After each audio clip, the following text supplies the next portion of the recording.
Tom, welcome to In Search of Wisdom. It's great to be here. Well, thank you so much. It's a real pleasure. As I was just stating before I hit record, lots of respect for your work over the decades as a public philosopher, practical wisdom, spreading it through your books and talks. So it's a real pleasure. And today we're going to be discussing the book, The Everyday Patriot, which I really loved. I've just went through it the last few days and really appreciated this book. So I'm excited to get into it. But before we do, we generally start with a question of maybe how you initially came to have an interest in, say, philosophy. If you could take us way back to the beginning of this search. Well, it's funny because I used to always get in trouble as a kid for asking questions about everything. Why this, why that? My mother thought I was just being rebellious, but I was just trying to understand. And I remember the one surgery I had as a kid, tonsils and adenoids. Back when I grew up, they took that out for almost every kid. They couldn't get me to sleep, pushing me to the operating room. They'd given me all these drugs, but I was leaning up on one arm, asking questions about where we were going and what we were going to do and how it was going to work. So my mother thought, oh, okay, here's a lawyer, a budding lawyer. So nobody in my family had ever been to college in my extended family. And my mother told me in high school there was no money for me to go, so I should just figure out what kind of job I wanted to do. But she had sort of hidden in her heart the dream she really wished I could be a lawyer, because she thought of me as, because I ask all these questions, I would be great at, sort of examining people on the stand or something. And then all of a sudden out of the blue, I got a scholarship to the University of North Carolina, Chapel Hill that I didn't even know about. It was a free ride for 4 years, all expenses paid. And that got me a free ride to Yale for graduate school for 6 years and 2 PhDs. And it was like, for a poor kid from Durham, North Carolina, it was just magical to be introduced to all the wonders of the world of higher education. I had two professors at UNC Chapel Hill, one a religion professor with a class of 250 kids, and one a philosophy professor. Orthodox Jewish rabbi teaching philosophy of science, a Hungarian guy. And both the religion professor and the philosophy professor were so mesmerizing. I forgot to take notes in class. I mean, and I had been a good student in high school. I had a good memory. I could learn stuff, but I didn't have a life of the mind. These two professors awakened me to the life of the mind, the life of what Aristotle called wonder. And I thought to myself, well, I want to do this for other people. This is the most amazing, transformative experience, to go from just memorizing stuff for tests to go from that to just being curious about everything. And so I became a professor to awaken other people to the life of the mind. And I was a professor at Notre Dame for 15 years, having an eighth of student body in my classes. And to this day, I retired from teaching in 1995 to be a public philosopher. But to this day, I'll get emails. Last week, 2 different people. You were my favorite professor at Notre Dame. That's what made the Notre Dame experience for me. One guy who's head of IT at a major international company, he said, it was your class that taught me how to think creatively. And I'll go into a room, into a meeting, and I'll start asking questions that nobody else is asking. And they say, dude, how do you know to ask stuff like this? And he said, Philosophy 101 at Notre Dame. Yeah. I love it. I am super grateful for you sharing some background there. And it reminds me of a couple philosophy professors that had on the podcast probably a year ago now, but the authors of the Good Life Method, and them talking about how every single student takes Philosophy 101. Yeah. And what a great idea that is. It is. Yeah. So it's the students don't think so. I mean, it's funny because at Notre Dame, they have to take 2 philosophy classes. They have to take intro and a higher level class, but they didn't have to take my intro. There were a lot of people teaching intro. But the first day of class, they're like this. What the hell am I doing in a philosophy class? I want to be a business major. I want to be a chemist. I want to be an engineer, And so there's this hostile audience, So my job was to win them over, so that maybe it would be their favorite class in freshman year, and maybe it would be their favorite class in 4 years at Notre Dame. And to do that, man, I had to do heart and soul, not just the mind. I had to come in there like it's a Well, by the second, third week of class, here's the danger I faced. By the second or third week, they thought it was a Broadway show, a one-man show, and they were season ticket holders. It was a Tom Morris show. I was going to do 4 minutes of craziness every class to grab their attention for the rest of the hour. I had to convince them, no, it's more like outward bound for the mind. I'm the native guide. I've been up the mountain many times before, but you guys, you're going to have to climb. You're going to have to use your own strength, your own skill. I'll show you how to do it, but this is a thing we're doing together. This is an adventure we're on together. And that took a while because they just, it was an entertaining class. I tried to engage them in every possible way. And so they wanted to be entertained, but almost before they knew it, they loved climbing that mountain with me. And that was my ultimate goal, because I knew at the end of the semester, they're on their own. They may or may not take a second class from me, but I wanted to give them not just ideas, but skills of thinking that would take them through the rest of their lives. Well, beautiful. I'm curious, this PhD program that you went to, it was philosophy and religious studies. Yeah. If you could remember, back then you're applying to different programs and things like that. Yeah. What made you decide on that one, and why philosophy and religious studies? Most people probably take, one particular path. Yeah, no, that's a good question. I was interested in both things. When I got interested in philosophy at UNC Chapel Hill, that was a time in the history of philosophy where all we were doing was analytical thinking. We were doing conceptual analysis and rigorous argumentation, but we weren't messing with any of the big ideas. We were fighting over the small ideas, right? And that was interesting. I was a tennis player at the time. I played 4 hours a day, and it was like the lob and slam of argument. I was fascinated by that. But then on the religion side of things, it was all the big questions. And I thought, wow, I want both these things. I don't want to have to choose. As an undergraduate, I ended up majoring in religion because that was the biggest itch at the time, to get to some of these cosmic questions, these life questions. And so I applied initially to religious studies graduate programs, and the number one in the country was Yale, tied with, I think, Chicago at the time for number one. And so I thought, well, that's where I want to go. I want to go to the top department in the country, in the world, actually. And they had a guy in philosophy of religion, which is what I wanted to do. But they didn't tell me he was going to retire right before I got there and not work with students anymore. So I ended up taking philosophy courses on the side. And one day the head of graduate studies in philosophy at Yale said, switch departments, dude. And I said, why? He said, you're really good at philosophy. We want you in our department. I said, no, I really like religious studies too. He said, all right, listen, one guy before you did a double. And if we support you with the dean, we can maybe get a second case of that. So you'll be doing double exams, double courses, 2 directors on your dissertation. It'll be hard stuff, man. And you'll be doing it in probably a 6-year time frame. And I said, all right, I'm all for it. So that's how I ended up in the double program. Wow, that's really interesting. Yeah. I'm curious in the way of in search of wisdom. This search piece of it. Yeah. Do you remember back then? Of what you were maybe searching for? Did you have some sort of idea at the end of this 6 years, I'll have X, Y, and Z, or greater understanding of this? Was there a question that grabbed a hold of you and wouldn't let go? Yeah. I mean, I grew up in a religious family, and then I departed from that because I was in a Baptist church, and I ended up being a guitarist in a rock band, and they didn't believe in that, and that was bad for my business. So I stopped going to the church. And my dad at one point said to me, why don't you go to church anymore? I said, the church is full of hypocrites. And he said, can you think of a better place for them to be? I thought, wow, that's an interesting perspective. My dad was this natural philosopher. He was a high school graduate who read books constantly his whole life. So I grew up in this 800 square foot rented house on a dirt street that ended up being paved. And the house was full of books by Plato and Aristotle and Montaigne and Pascal. And my dad was reading this stuff. And he'd tuck me into bed at night and say, life is supposed to be a series of adventures.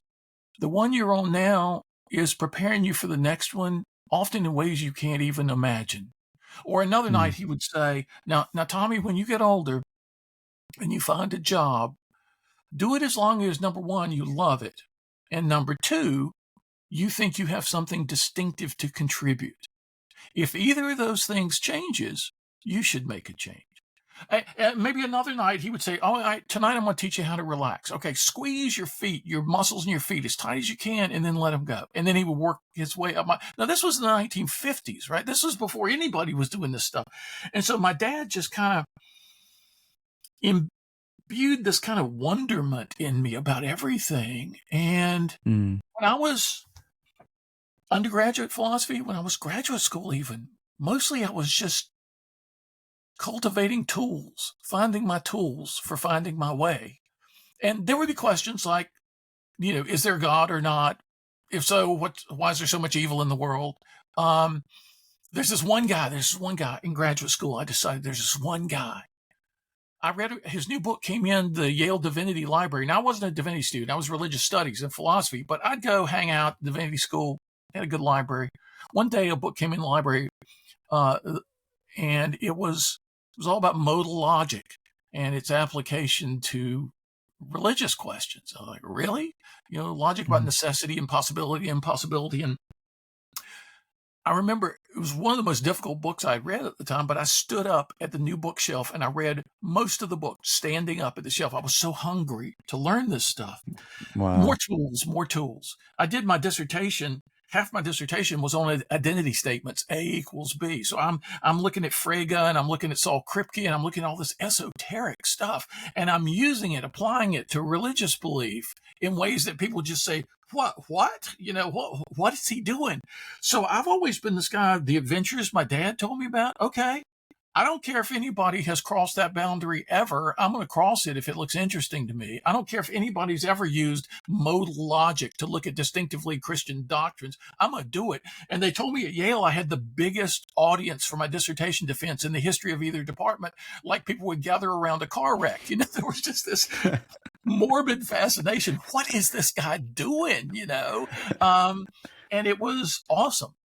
And so I got to Notre Dame, and I was able to do pioneering work in philosophy of religion, because philosophy of religion at the time, Josh, was just existence and nature of God, maybe not even nature so much, existence of God, problem of evil, religious language, is it meaningful?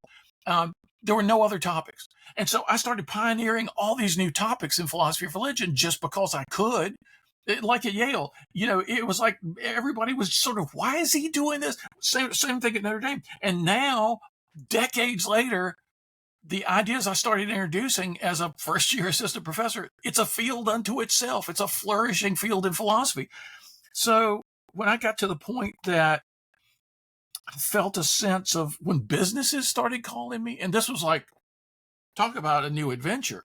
Hey, Tom, did the great philosophers have anything to say about success? Well, it's not the kind of stuff I studied at Yale. I mean, let me look into it.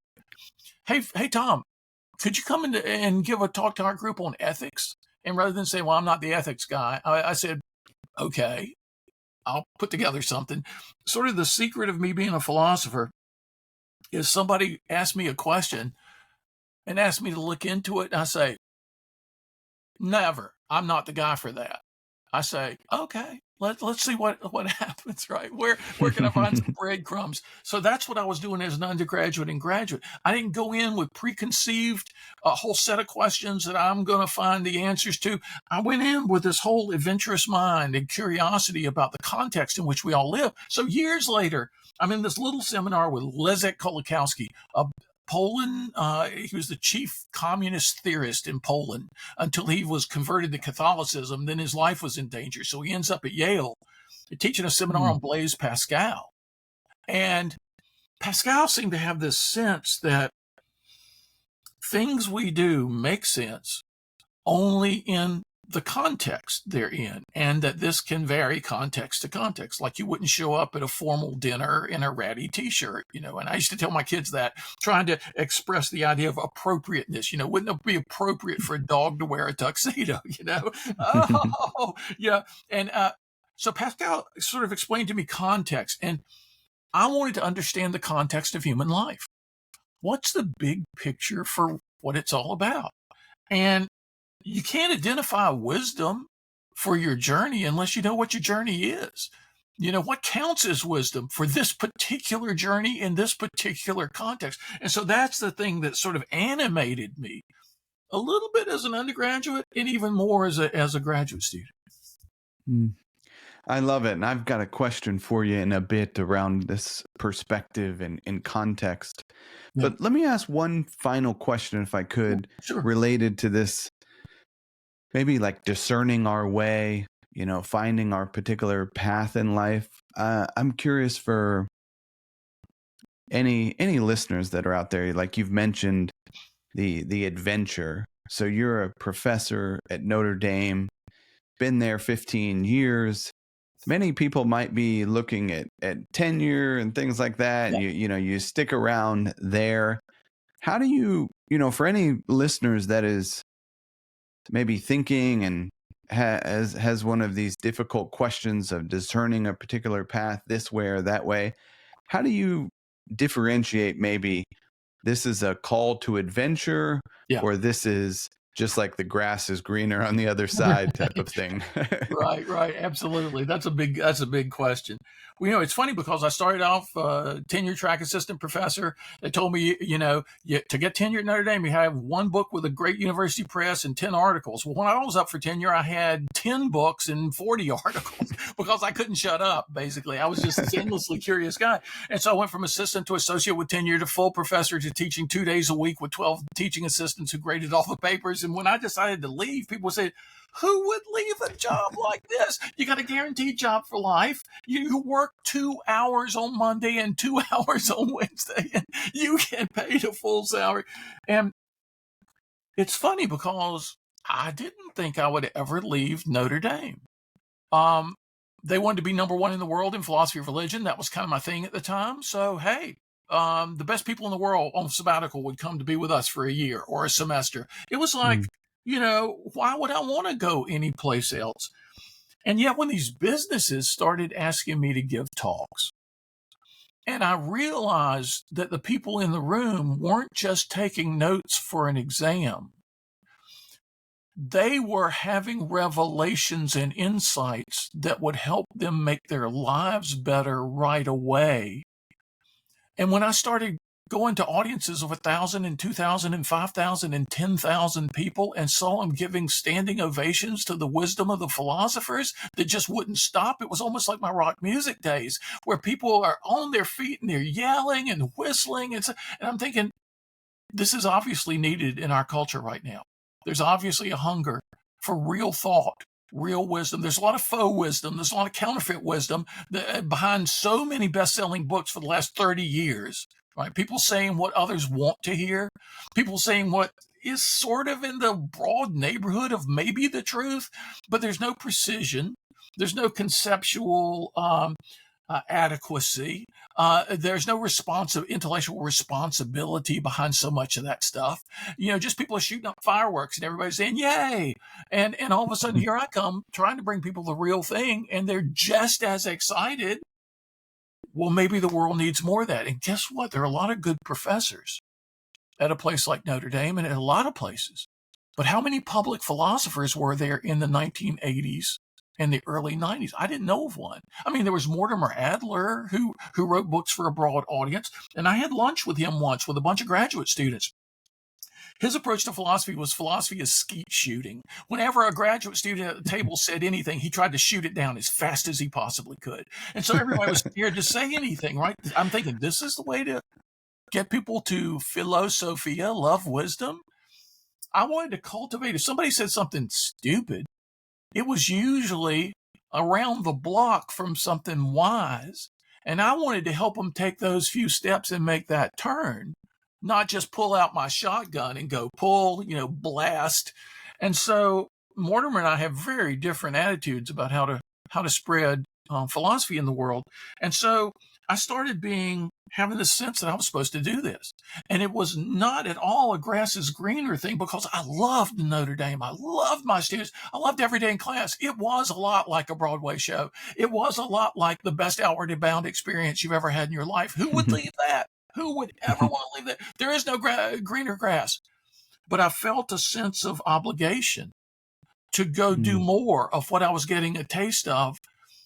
Why should people have to go to a great university to be able to philosophize? Very few people after the age of 22 have the means or the time to go to a great university for 2 years or 4 years or 6 years. Why don't I bring it to them? Why don't I bring philosophy to people where they live and help them learn how to do this on their own and with their friends and in the context in which they work? And that just seemed like a magical thing. And so people said, how do you know they're still going to be asking you 6 months from now to do these speeches? How do you know? You're giving up 20 years of guaranteed income. How do you know? How do you know? How do you know? And I just said, all I know is I'm supposed to do this. I Mm. think the only security in life is living your proper adventure. That's the only thing that's secure, is you being you and doing what you can for the good of others as well as yourself. And so here I am, almost 30 years later, still doing it. I love it. I absolutely love it. And I'm excited. Let's get into this book a little bit. We generally start with maybe defining terms and Sure. that type of stuff. So how should we maybe define or think about this term patriot? Oh yeah, the new book. There you go. The Everyday Patriot, How to Be a Great American Now. I see the American flag right behind you, Josh. Yeah. My wife asked me, why are you using the word patriot in the title? Because it's such a controversial word these days. And I said, yeah, that's kind of the reason. Because one of my jobs as a philosopher is to reclaim important concepts from modern misuse, like success. My first trade book, after 10 or so or 12 academic books, my first trade book was called True Success, A New Philosophy of Excellence. I want to reclaim the concept of success for what it's supposed to be. It's not about money and power and fame and status. It's about something else. I want to reclaim happiness. It's not giddiness. It's not just I feel good. It's something deeper than that. I want to reclaim a lot of terms in our time that are being misused, and patriotism is one of them. Patriotism is not militaristic. It's not aggressive. It's not adversarial by nature. In its essence, it's something very different. So I wanted to bring people back to the, Middle French, to the ancient Latin, to the Greek, even before that. What throughout the centuries, and I often do etymology on new concepts. When I'm working with a new concept, I'll do a lot of etymological research because I think often in word histories, there's a lot of learned wisdom ensconced in the subtleties of language. And so I want to ferret that out across the centuries and across cultures.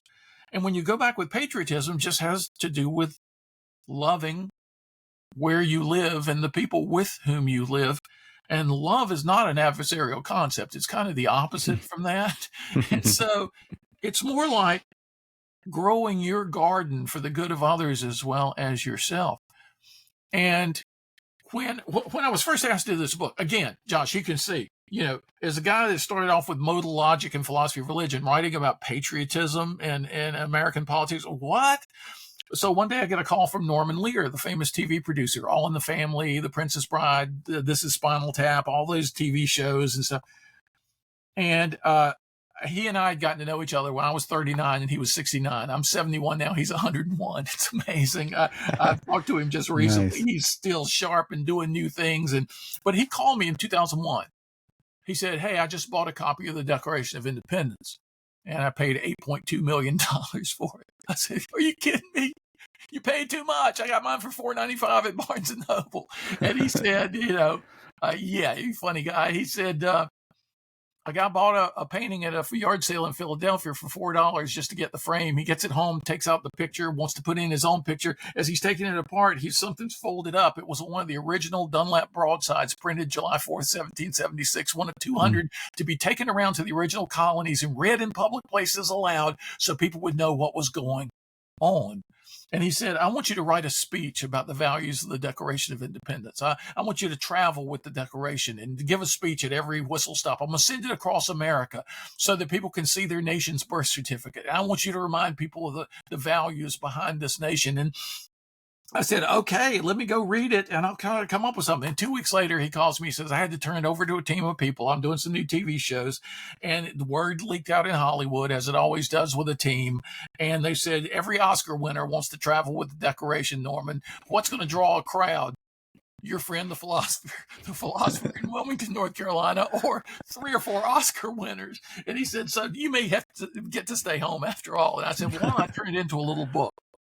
So, Josh, there was a little book that looks real different from the current book in 2002, privately printed to travel with Norman's copy of the Declaration. And a guy a year and a half ago, 2 years ago, who had bought 3,000 copies for teachers, he was the superintendent of schools. He said to me, why don't you think about rewriting your little 2002 book for our time? The big threat to America then was terrorism. The big threat now is, well, you know what the big threat is, all this internal divisiveness. He said, I think you, in this little book you did for Norman Lear, I think you take people back to the founding values in a way we need to be reminded of now, but recontextualize this whole thing of context again for our time. And so I got busy, and in 3 months, I totally rewrote the book. And that's the copy that's out now. And that's the reason I did it, not because I'm a social political philosopher, not because I'm a historian of Americana. Why would I do this? But I'm the guy who says, okay, let me look into it. Yeah. Well, it's a beautiful book. I really needed to read it. I think it came to me at the right time. And I'm curious, this idea of patriot, as we've talked about, some phrase I think is beautiful from the ancient Greeks. People like Diogenes and Socrates supposedly say, like, I'm a citizen of the world. Yeah. What did they mean by that? Yeah, it's funny because same sentence may be different meanings in the mouths of Socrates and Diogenes. With Socrates, it was almost a universal affirmation. With Diogenes, it might have been an effort to shun local responsibilities. Yeah. So it is interesting, though, because I thought I invented something. And this is very common in the history of science, history of philosophy, history of any intellectual endeavor. When I was writing the original version of the Everyday Patriot, I thought I was inventing a principle. I called it the inner circle principle. And it was the idea that we can map our lives with a set of concentric circles, like an archery target with the bands that go out. And in the innermost circle is your own heart and mind. Get that healthy. Get that wise. And you can contribute to the next circle out, your family, your household, maybe your closest friends. You can make that circle in your life a better circle, a healthier circle. And as you get that healthy, you can contribute to your neighborhood. You can contribute to your town, your region, your state, your nation, your world. So it's like Socrates and Diogenes were the first to see that. And I guess the first guy to articulate this as concentric circles was the early Roman Stoic named Heracles.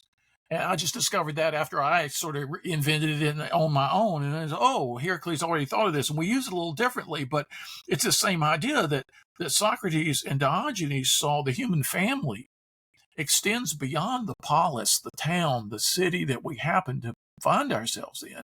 And if we think we have obligations to our neighbors, and we're right in thinking that, everybody's our neighbor in some sense. So these obligations extend. And that sense of citizenship globally, and maybe even cosmically, if there are other rational beings in other galaxies, that gives us a different perspective. Where is adversarialism in all that? Where is xenophobia? Where is this aggressiveness toward other citizens of the world, of the nation, of the city? We need to rethink. So politics in a culture of entertainment, where, there was a book decades ago, Entertaining Ourselves to Death was the title. In a culture of entertainment where everything's become entertainment, even the stock market is entertainment for a lot of people. Is it up today or is it down today? Did he score the touchdown or was he tackled? It's like everything is entertainment. Politics is entertainment of the sort of the worst sort. It's a cage match. It's wrestling. It's mud wrestling.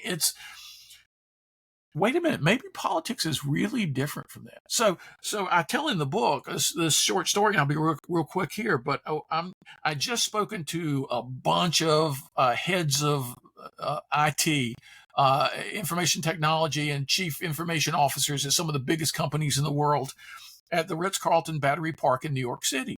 And we were having breakfast the next morning in this big room with huge glass walls overlooking the Statue of Liberty. And in the morning sunshine, the Statue of Liberty was just glowing, and talk turns to politics. And here are the heads of, information technology at Bank of America, at DreamWorks Movies, at Universal Pictures, at just all these huge, AOL was still Amazon.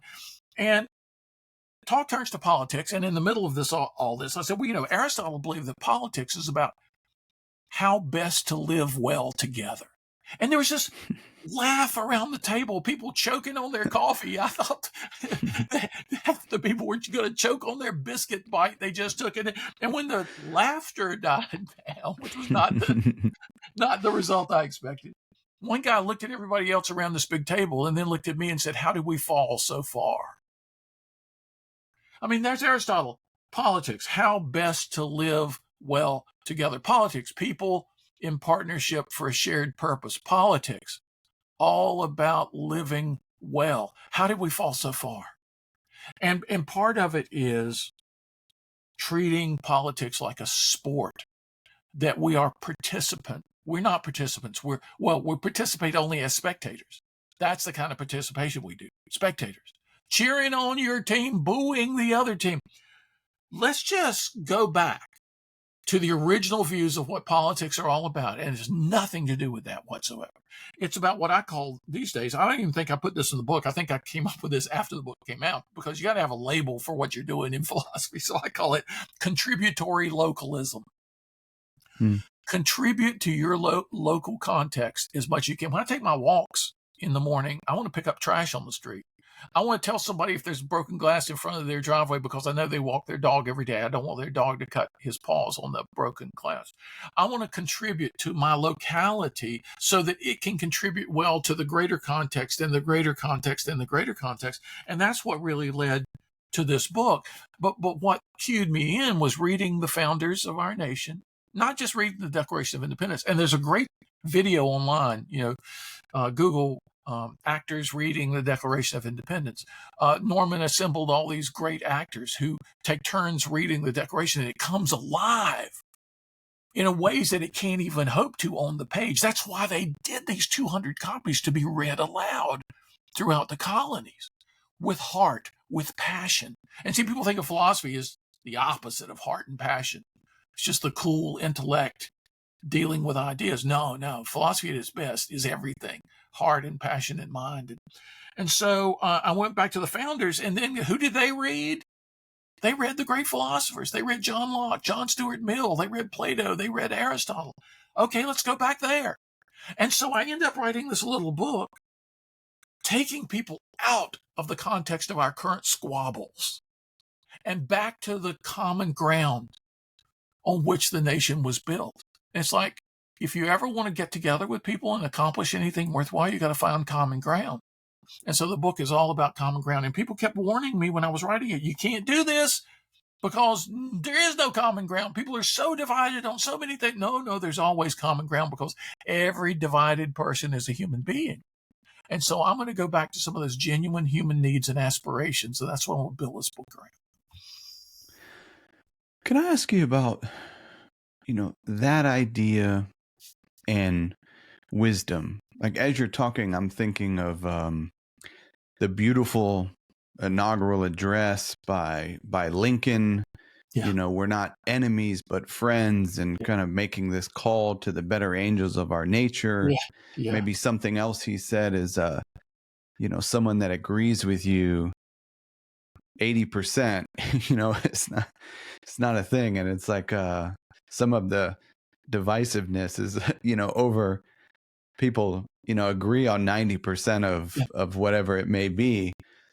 It seems like, and one of the reasons of starting this podcast for my own curiosity and questions is like, even the term wisdom is kind of I wouldn't say lost its like flavor, but you just don't hear it much, and it seems like there's a certain level of maybe wisdom that is needed to understand some of these things, or a certain, and maybe this is an opportunity to talk about the perspective and context around wisdom that you're talking about. But yeah, what comes up there? That's a great issue to bring up, because even in the time of Socrates, he said that we tend to think about and talk about the things that matter the least. We tend to think about and talk about the most. And we think about and talk about the least, the things that matter the most. And we get it upside down. And that's the way human life has often been. So we lose sense of words like wisdom and virtue. They just sound like old-fashioned, kind of antiquated terms from a Victorian past, or Puritan existence. And what do they have to do with now, man? It's all about money and power and being an influencer and getting things to happen. And what are wisdom and virtue? And okay, I'll take you back a few years. Right before the pandemic shut us down, there was a guy visiting my town from Madrid, Spain, a college student. And he knew somebody who knew me, and he wanted to get together with me for breakfast. And I said, okay. So we went to go to this little dive place for breakfast. And we sit down, and rather than him, asking me a question like, what's good on the menu here? He says, okay, professor, my first question is, what is wisdom? He says, what is wisdom? I was like, okay, we're going to go dive off the deep end here. And so I had kind of a canned answer that I gave him to start with. I said, well, I think wisdom is embodied insight for living well. It's not just what you think, it's what you do. It's embodied. It's essentially embodied. You can never have of a person who's a wise man who lives like a fool, because you cannot be wise if you live like a fool. It's a misunderstanding of wisdom to think that if your head is full of enough slogans, enough aphorisms and epigrams, you're a wise person. No. Wisdom is embodied insight for living well. And I thought that was all I was going to say. But then, so wisdom, unless you have a certain kind of discernment of thought, emotion, attitude, and action, you don't have wisdom. So wisdom is this cluster of stuff that you've got to be living to have it. And yet there's another meaning of the word. And so I sat there for a second. He was kind of nodding his head, and I said, I've never said this before. In fact, I've never even thought this before, but maybe wisdom in its other sense is the distillation of this discernment that's been cultivated through the centuries and across cultures by different people. So there's a personal aspect that I just gave you, but there's a propositional aspect as well that reflects the personal, never substitutes for it, but reflects it. It's the rules and aphorisms and pieces of advice that help us to cultivate the discernment to live well. And it's about two things. And this is what I said for the first time ever. I said, I think wisdom is about, in that sense, is about guidance and guardrails. And he said, not a native English speaker, he says, what are guardrails? And I said, you're up in a mountain road, you're driving around a twisty mountain road, there's a metal railing to keep your car from going off the side. Okay, guardrails. I said, wisdom is two things. And in the last 30 years, we've been given one of those two things and not much of the other. Wisdom is guidance. It's like, imagine a lighthouse at a distance showing you the way forward, right? It gives you a destination, a sense of direction. It gives you the light to get there. That's guidance. But then the guardrails are to keep you from falling over the edge as you go. I said, most of what passes as practical philosophy these days is guidance. Do this, do that, do this, do that. Cultivate this. You need small habits, atomic habits. You need to do this every morning. You need to do this every night. But the guardrails have kind of dropped away a little bit, and that's half of wisdom. So that's why we see a lot of people with positive stuff. They still crash and burn. I think one of the greatest cautionary tales on success ever written was Mary Shelley's short novel Frankenstein, because Mm. Victor Frankenstein was this brilliant young guy who did everything the motivational guys of the 20th and 21st century would tell him to do, and he succeeded. What I want to call monster success, and the massive failure of loosening a monster into the world he couldn't control. He didn't have guardrails. He had plenty of guidance, but he had no guardrails. And so my literary agent is shopping around a book right now called The Frankenstein Factor: Monster Success and Massive Failure. How do people why do so many really smart people do so many really stupid things?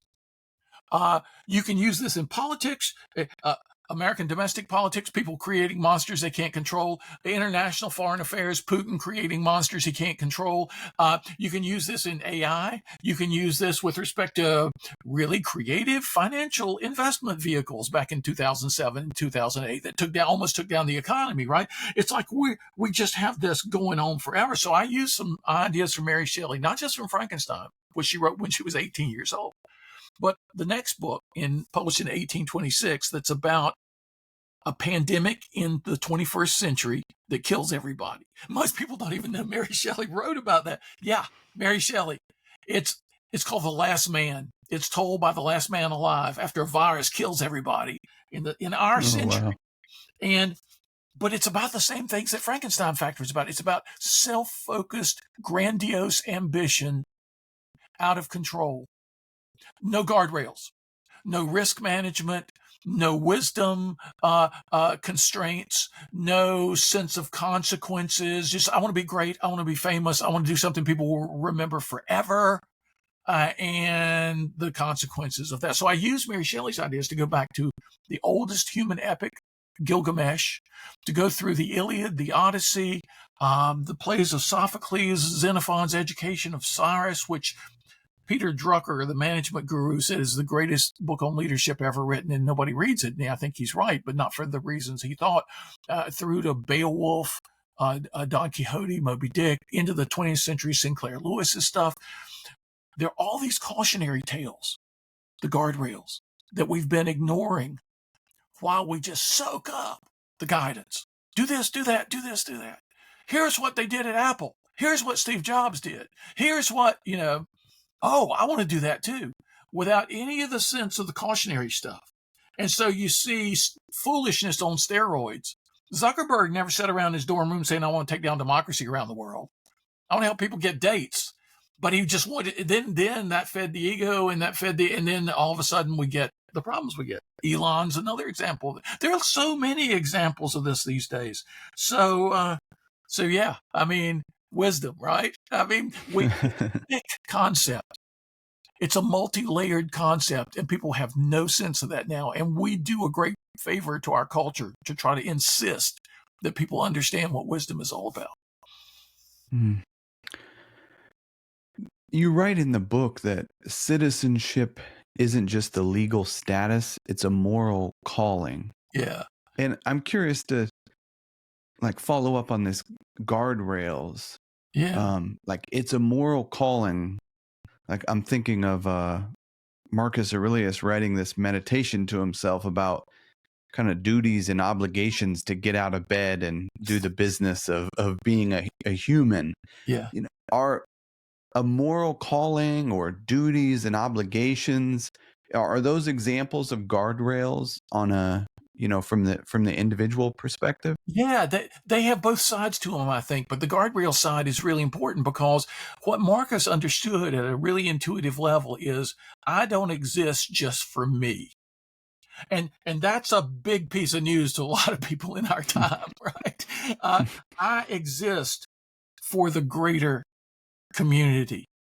I am a part of a whole. Nothing is good for me that's not good for the community.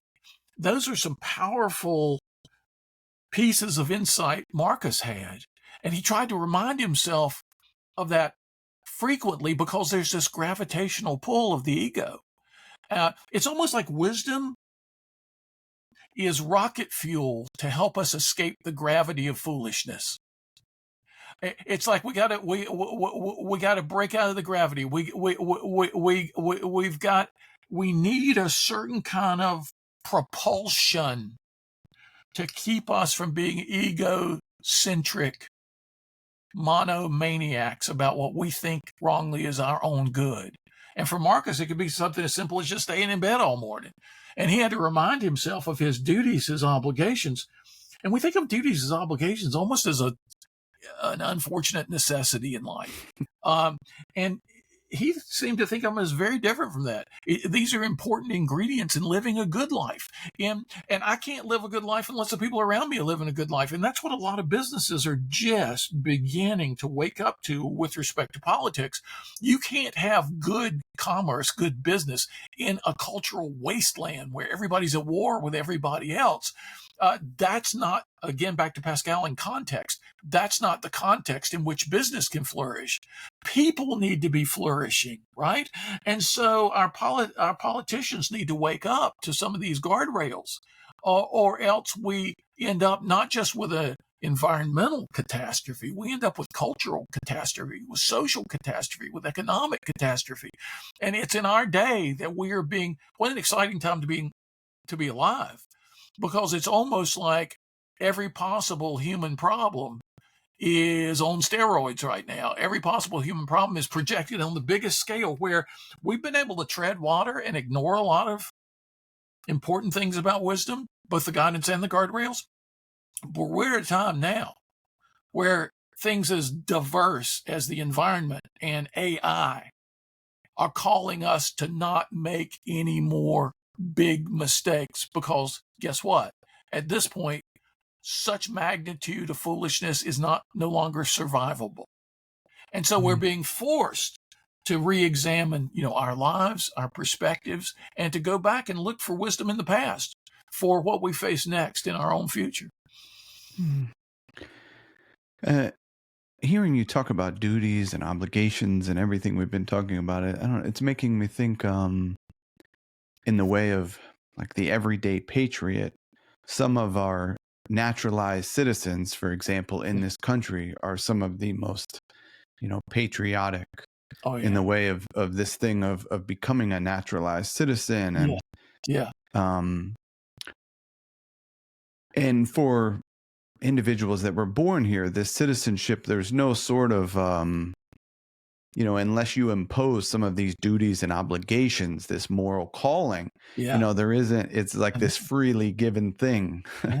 I know, it is interesting, isn't it? I mean, I used to tell my students, because a lot of students thought that just being in the classroom, they're going to get an education.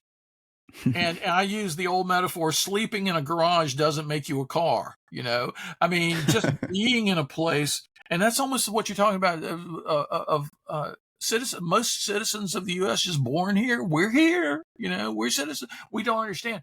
I had the great joy of giving a talk at I think it was at the time, the biggest naturalization ceremony in the country in Southport, North Carolina, on the 4th of July many years ago. It was a swelteringly hot day where a huge crowd of people from all over the world who were becoming citizens that day.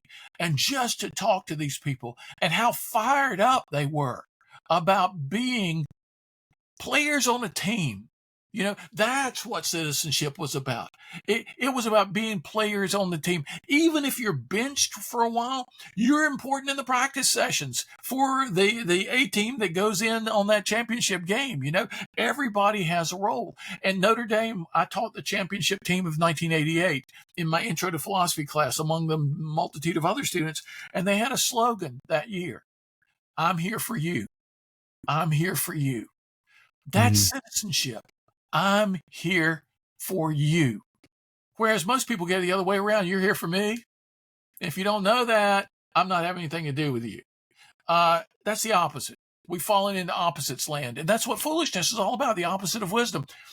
And hopefully, I've been trying as a public philosopher since 1995 to make the culture wiser. And what's happened to the culture since 1995 has gotten much more foolish. So I'm really good at what I do, but I'm always optimistic that the worse things get, the more of an optimist I become, because people can tolerate almost intolerable things. But when things get literally intolerable, it's an imaginative wake-up call to everybody. The pendulum can swing only so far before it starts to swing back. And I think that's the moment we're at now, where people are open to little books like the Everyday Patriot. I have heard, Josh, from people on opposite ends of the political spectrum, not the total crazies who are not going to listen to anybody, but their own, but everybody else. People who are very liberal, I love this book. People who have always voted conservative, I love this book, because I'm bringing people back to the things that should matter to all of us. I love that. And such an important point in the way of optimism. Yeah. Our time is seriously flown by here. So let me ask just a couple more questions. And Sure. one is this beautiful phrase. You referenced this book titled Perfecting a Piece of the World. Yeah. I love that title and just this idea. Could you talk a little bit about that? Yeah, it was a book on business and life that I bought, decades ago, and I still got it on my shelf over here. And the whole concept is, none of us is called upon to make the world a perfect, ideal place, right? Plato had this notion from the very beginning that the ideals aren't part of this world, but they can still steer us. It's important to have ideals, but you should never expect a relationship to be ideal, a political party to be ideal, a policy to be ideal. That's not what we're given in this world. Ideals are aspirational, but what we should try to do, one of our aspirations should be to make our little piece of the earth where we are right now. I might not be able to do anything about what goes on in Washington. I may have very little impact about that. But guess what? I can make my neighborhood a really good place. And, maybe I've got a couple of ornery neighbors. Well, I can make part of the neighborhood a really good place. Well, guess what? I can make my yard and my house a place of respite, an oasis for anybody. Perfecting a piece of the world means never really arriving and saying, okay, that's done. But it's an ongoing enterprise of just trying to offer to the world one little piece of that goodness we all need. And if we can scale down our ambitions from all the monomaniacal, megalomaniac stuff that everybody wants to have, the biggest hit record ever, the biggest movie ever. I want to be a movie star rather than I want to be a movie actor. I want to be an influencer rather than just I want to gather some people on social media that are like-minded and we learn from each other. Everybody's got these extraordinary thing. In fact, I was even asked about the book, The Everyday Patriot, what you attribute values to the founders. And how do you know they even had those as values? Because, justice and equality and all this stuff, they had slaves. They did this, they did that. And I said, okay, there are two ways to talk about values. One is in an absolutist sense, in which if all your actions and thoughts and emotions and attitudes aren't completely consistent with that value, it's not your value. Well, if we have an absolutist view about values, nobody really has much by way of values. I don't think that's a practical use of the concept. I like an aspirational approach to values. If that value is your lighthouse, and when you get off track, you look back at that lighthouse and you try your best to get there, and you slip and you fall, and there's still that lighthouse. You're shooting for that place. That's your value. You don't have to absolutely embody it perfectly in everything you do, but if it guides you and directs you and gives you the guardrails, however imperfectly you live it, but you're trying, that's one of your values. And do you think about that idea of something aspirational, the ideal, as like in a way, maybe it's not possible. Like it's an infinite path, Yeah, if you will. right. That's right. So we shouldn't be disappointed that we're not there ideally and absolutely, but we're committed. And it's a directional thing. Rather than a destinational thing, it's a directional thing. And rather than a completeness thing, it's a commitment thing. If we have that commitment in a certain direction, we can be really proud of that. We can feel really good about that. We can call other people to that. And if they point out to us we're not completely that, we haven't arrived at that destination yet, it's like, yeah, I know, but that's where we're going. You want to come with me? I love that it's not a completeness, it's a commitment. Yeah. I love that. So let me ask a final wrap-up question. We've already talked maybe how to think about or define wisdom. But let me ask you a slightly different question connected to that. So you've, I would say, in my words, been searching for wisdom for many decades, not just Aristotle and Plato, not just Western philosophy, but all sorts of stuff from the classics to Eastern philosophy. It's something we do here on the podcast. In the 100 and some episodes, we have many different wisdom traditions. I don't good. exactly know why that's important. It feels important to cover different wisdom traditions for some reason. But, why is that, in your view, an important thing to essentially search widely in the way of wisdom, or however you would put it? The same principle that's behind our quest for diversity in the workplace, in educational settings. A diversity of voices means every possible angle on a situation. Our blind spots need not be their blind spots, that people from a different tradition who lived in a different environment, who grew up in a different way, can help us understand stuff in a new way. So I got another book I finished during the pandemic that I worked on.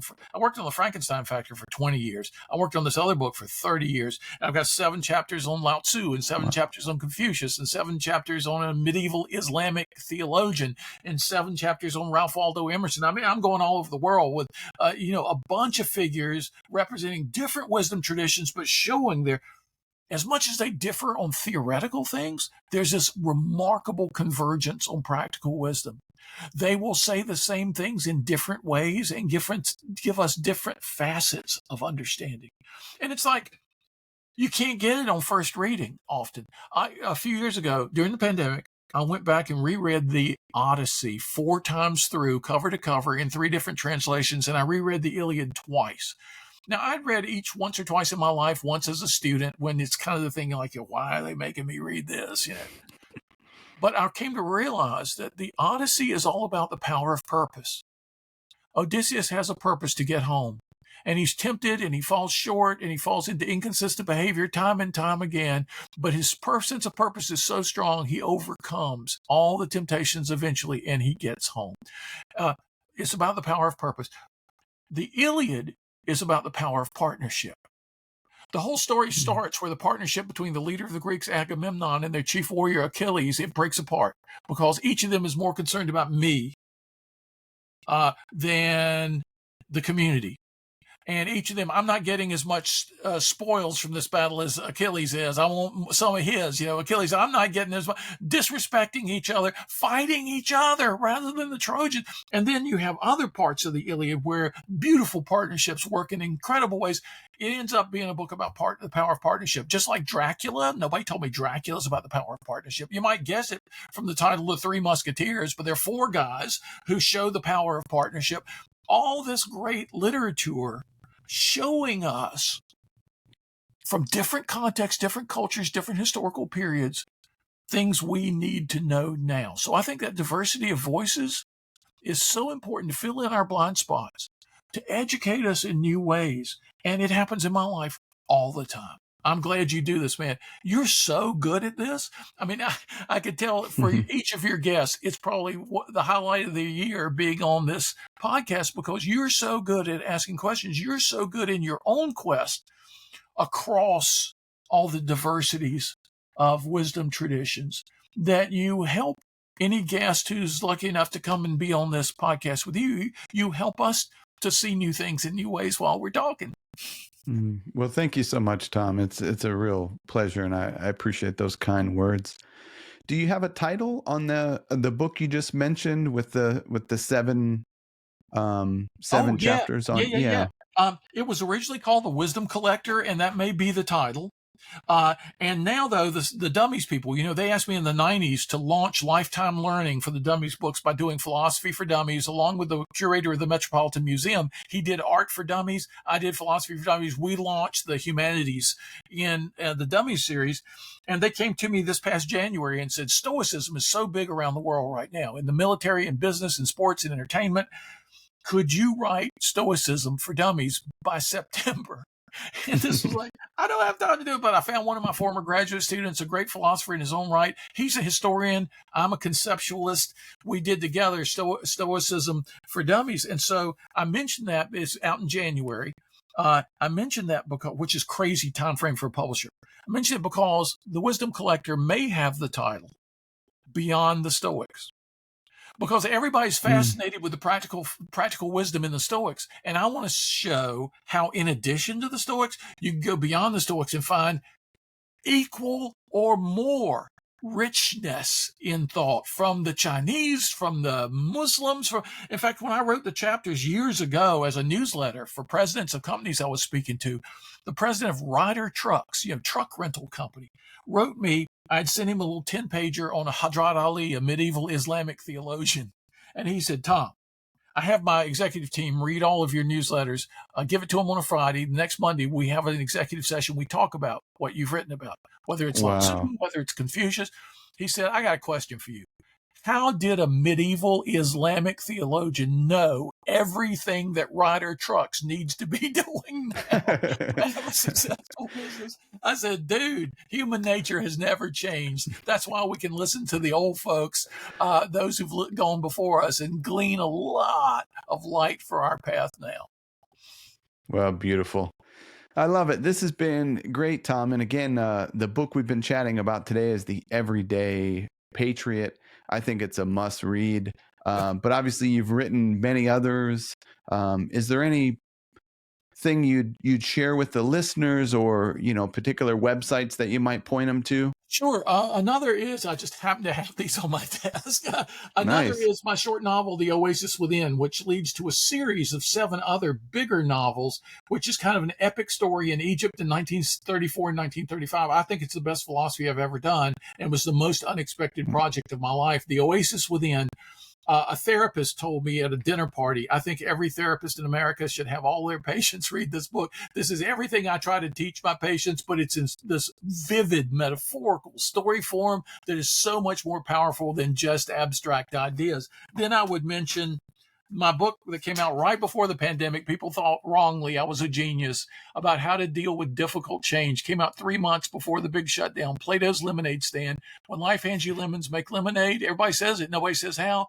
Boy, it turns out the philosophers said a lot about how to do it. So if people want to look at the Everyday Patriot, want to go to the Oasis Within, Plato's Lemonade Stand, my website is Tom V as in Victor Morris.com. And they can explore books there. They can find out what I'm doing. They can shoot me a note. I would love to hear from your viewers and listeners, because people teach me new things every day. That's the exciting thing about being a philosopher. It's never over. It's always going on. Well, beautiful. And not only lots of appreciation for your work in the world, but lots of appreciation for the enthusiasm that you bring to the search for wisdom and being a practical philosopher. So, Tom Morris, thank you so much for coming on In Search of Wisdom. Thanks, Josh. It was great.